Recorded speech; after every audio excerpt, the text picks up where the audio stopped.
All right, welcome back to Developer Commentary. My name is Mike Stout.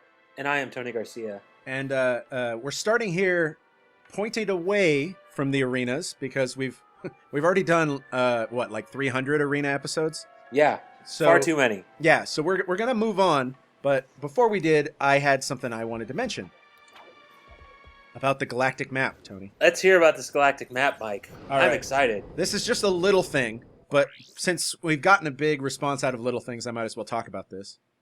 One of the really difficult things when we made this game for Ratchet 1 and Ratchet 2 was getting kids to know where they were supposed to go next, right? Or just getting any players to know where they were supposed to go next. They were getting lost constantly. They may have had to do 3 missions on one planet, but they would only have done 2, and they won't know what planet to go back to. It was a nightmare. Right. And we were always trying to fix that with the missions menu. But for this game, what we did was we have it linked up in the background to the missions so that whatever your top priority mission is and whatever planet that is automatically highlighted when you enter the galactic map. And that I just noticed as we were coming in here because now it's pointing us to our next planet, Obani Gemini. Excellent. And I would have had no idea that that's where we were going. So that's good. It's helping us because, we're not playing these all in order necessarily. There's sometimes 5 weeks that'll go between when we play them. So this feature saved me a bunch of time, and it was my idea. Excellent. Take that, Tony. So now people just jump into the ship and just start mashing X. And then that method will take them to wherever they got to go. It'll take them through the whole game, including all the optional content. So, on a scale of 1 to 10, how utterly useless is that mission screen in terms of actually having players figure out what the hell they're supposed to do? Well, because I don't think most people even know this exists. In the user tests, we'd see people use it a lot. Oh, really? Yeah. What would happen is they would get lost. They'd run around for about 5 or 10 minutes. Then they'd start playing with Now, this was older kids. Like the 10-year-olds and under usually wouldn't do this as much. But the older kids would come in and start messing around with the menu. And we put missions up first. So you just go in there. And then in this game, since it's all sorted, like we always sorted them based on what you... Like, the ones you have done are gone, and the ones you haven't done are up first, right? So you could come in here and see what you had to do. But by linking it up with the ship, now we made it so that no matter what, if the kid gets in and mashes buttons, they'll get where they need to go. Right. So it's not as useless as it would seem, mainly because I think when people are desperate, they go to the pause menu, Gotcha. So we're back on a spherical world. Oh, joy, spherical worlds. Spherical world refractor puzzle. This particular spherical world refractor puzzle was me. And I think it was also me, but I could be wrong. I remember you doing all the enemy work in this level. Yeah. This was my first experience trying to code up enemy AI on spherical worlds. And you had to make these dudes from Ratchet 1. Yep, had to bring them back to life. And work spherically. How much of a pain in the ass was that, Tony? It's a huge pain in the ass, Mike. Why is it a huge pain in the ass? You know why it's a huge pain in the ass? Because something that you did on the very first encounter with the enemy happens all the fucking time. What? In that you swung the wrench at the guy, and he was right in front of you, and you missed. Why couldn't you just extend his collision down? What happened? Well, you can't have their collision be any lower because then it screws up with their pathing. Oh. Their ability to walk around on the environment. Okay. Because it's a very hilly environment, and if that collision comes down too far into the ground, then they're constantly clipping into the ground, and there's a whole thing. There's a whole lot going on. But makes sense. It happened again. I know. It's going to keep happening. Because those guys are really small. But you had to make them flying guys because you didn't want guys with feet. Oh, we have guys with feet on the later level. On the Courtney Gears level, I think we have guys with feet. Really? Because I that think seems so. like a nightmare. How It's did you get footlocking on a sphere? I didn't get really too much footlocking on the sphere. The fact is that the work I did on the Magnet Boot stuff in the last game helped immensely in terms of getting these guys to work properly on spherical worlds.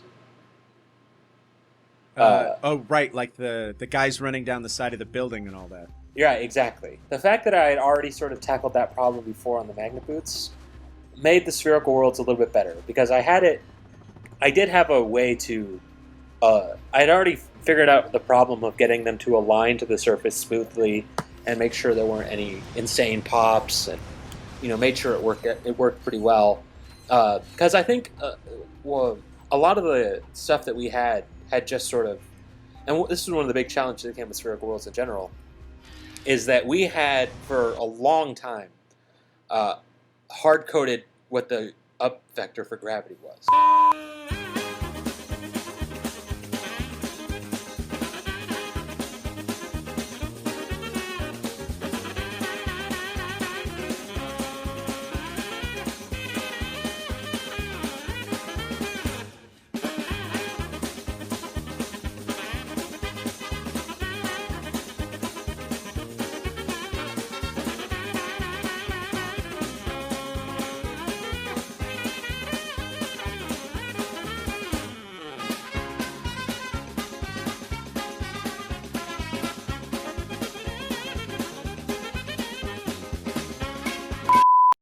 Anytime you want to do movement, you have to determine what direction is forward. Mm-hmm. And so if you want to move forward, you have to know sort of what direction that is to go. Right, and that would be your forward vector, right? Right, exactly. And one of the easiest ways to calculate sort of your orientation is that you take the cross product of two of the vectors, and that gives you the third vector. So if you need to get the side vector, and this is how you orient characters in a matrix, you need their forward vector, you need their up vector, and you need the side vector. Okay. And if you know the forward vector, which you pretty much always do, and you know the up vector, which is hard coded in our game, which is Z up, it's incredibly easy to find the side vector, and that means it's incredibly easy to orient the character. Right, so you could take a lot of shortcuts and get the same results when you're on flat ground. Right, in calculating the matrix, and it's a lot more speedy, and it's basically better performance. Right. When you have a hard coded up vector. And we need to be running this game at 60 frames per second and really good looking, right? So right. Performance is everything. But on the spherical worlds, we do not have a hard coded up vector. So what's the up vector then? Well, the up vector is from the center of the planet to Ratchet. Oh, okay. Is the up vector. So you have to calculate it pretty much every frame. Pretty much every frame we have, and that, I mean, it goes also for the enemies. They have to determine their rotation, their position and orientation, all the time based on where they are on the planet. So you don't really have anything you can take for granted. You have to do a ton of work. Well, constantly having to orient them correctly to the ground is a bit of a problem. But like I said, I had done a lot of work on making sure that worked for the Magnet Boot surfaces. So you were able to reuse... Because the Magnet Boot surfaces had the same problem.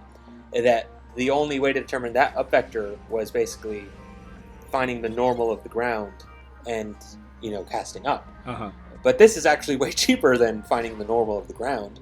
Because the normal of the ground required to do a collision cast. And this, I don't have to do a collision cast. I just know where the center of the world is. I know where I am. I know the up vector. And collision casts are really expensive, right? So expensive. Unbelievably expensive. You do not want to do collision casts all the time if you can help it. Yeah, certainly not every frame. And especially on like 20 guys. Yeah, you'll bring the PlayStation to its knees. But I think that's one of the main reasons why we have these levels are so sparse with enemy setups. Because a lot of that stuff that you take for granted, that's just sort of position orientation calculations, are a lot more expensive on spherical worlds. And exactly, that's just the way it is. The frame rate just broke when I broke those crates. Yeah. Oh, look at that. Just broke again. Man, someone who was in charge of frame rate didn't do their job. Yeah, who would that be? I don't know. It couldn't possibly. Yeah, it was me. But I mean, it's the same problem with the bolts, right? We have to calculate their orientation and position every frame to figure out where they're going to go. And the thing is, like, The when bolts it's on this level are special spherical world bolts. Yeah. yeah, everything is a special one-off spherical world case. The crates, the bolts, the breakables, everything. I mean, you don't realize how many shortcuts you can actually take for the most part. Like, getting to Ratchet on a normal level is just as simple as a straight line. Just finding out where he is and being like, I gotta go that way. But on spherical worlds, he might be over this ridiculous edge. You can't just say my forward vector is going to be exactly towards Ratchet, because that's not what your forward vector is going to be. Not at all. And right, you have to go up and over the ridge to get to Ratchet. You can't just go through the planet. And then to make matters worse, all of this stuff has to be placed by hand in Maya. So like, that's why a lot of crates are that flipping projectile into the is a ground. good example of that projectile didn't follow the curvature of the Earth, and Yes. it goes up over your head. And we can't have that happen a lot. Right. Like, it worked for those guys because projectile combat on a spherical world is hard enough on its own. To have that shit track on the surface of the planet would be, I think, maddening. I'm not sure if we did it or not, but I think we realized very quickly that it's very easy for them to shoot from over the horizon, and you're just like, what the fuck happened? Where are these things coming from? Oh, yeah. Didn't they track for a while and you actually had to disable that? I think so, yes. Yeah, I kind of remember that. Oh, man. All right. Rockets. Woo! Yeah, thank God for the rockets, man. So yeah, not everything tracks along the ground, because some of it is actually cheap as hell and not very fun. And things like the crates, they... now, we were using a special spherical crate, but they didn't do any correction to try to sit themselves on the ground or anything. Every crate that I placed, I had to individually rotate to be as close to following the ground as I could. I thought we fixed that. No, it was maddening, dude. Oh man, I feel like it maybe in Deadlocked or something. I feel like we eventually got around to that problem. Oh crap! Because I seem to recall a conversation, and I may just be imagining this, because I remember I was told that crates didn't orient themselves to the ground properly. And when somebody told me that, my mind was blown, because it was such an easy problem to solve. Really? How is it easy when everything else is hard? Well, because they're stationary, Okay. and their position doesn't change. So you solve it on the first frame. You solve it on the first frame, and you fix it, and then you're done. Right? Nobody cares if the game is out of frame on the first frame, yeah, as nobody will notice. Yeah, it's just a black screen. Right. So you do it all on the initialization, and then the problem is solved. So I kind of feel like that got solved eventually, but I may be wrong. Maybe it was made better, but there's still like a ton of crates that aren't rotated right in this one. And I remember having to rotate each crate individually and then use a macro to move them up exactly 1 meter. So it was a huge pain in the ass to place the crates, the enemies, everything. I remember it was possible to, those flying guys, if I didn't orient them right to start with, they would end up flying sideways with their butts pointing to the right. And like there were a ton of bugs that I had to fix that just went like that. What the hell? I think you got to refractor that, right? Or am I missing? There's no Well, laser. eventually I think you got it. Well, I don't even know. Maybe that's a secret. Speaking of the refractor on the spherical world, I didn't really talk about this while we were doing it, but one of the things I really like about how that design turned out was that the laser is always pointing you where you need to go. So whenever you get lost in that level, which I did 3 or 4 times while I was playing, you can just look up and see where the laser ends and then walk towards it. That's not bad. Yeah, it worked out really well. I don't remember whether I did that on purpose or not, but when I realized it happened, I felt fucking awesome. I was like, yeah, dude, I'm a designer. I know we talked about this on the last episode, but I think it bears repeating. I really like the map that we have for this vehicle. Yeah. And I love that once you find a place to go on the map, it traces you a line back to where you started. Yeah. Oh, man, that is so helpful. Because it's really easy to get lost in a spherical world. For sure. Giant roarbutt torsos. I think, and I don't know if other people would have caught that, but I saw it there. His breakables spawned at the wrong orientation on that giant robot torso. You know what? I'll go back and I'll play that real slow. Which means I'm willing to bet that breakables had a hard-coded Z up. And since he wasn't facing up, the breakables spawned at a 90-degree angle to what his actual up was. Oh, the crates did. Look. Yeah, this is what I'm talking about. I'm pretty sure that's what's happening. That's funny. I wonder if some of the environment breakables were coded correctly because they were special case. Yeah. But then for the torso, he was in a lot of levels, so why would he be? What the hell am I doing? Well, we had a very generic spawning break armor function, and the armor was done in a very, very specific way. It had to be set up in a very specific way. I kind of remember that, yeah. So we had a very special case thing that spawned armor off of characters, and I would not be surprised and that was very deep in the engine. So I wouldn't be surprised if that stuff wasn't changed to account for spherical worlds. Yeah, I mean, everything you change that and it breaks everything. Yeah. Who would want to do that? Well, it makes everything in the game more expensive, unnecessarily. Yeah. I think we might be at the end of the Obani Moons. Like, we got to go to Holostar Studios and come back. Oh, okay. That's Giant Clank, right? Yeah, that's one of my segments. The Terror of Talos.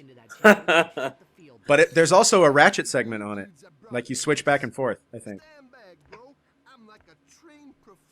Yeah, that'll be fun, man. I'm looking forward to talking about that one.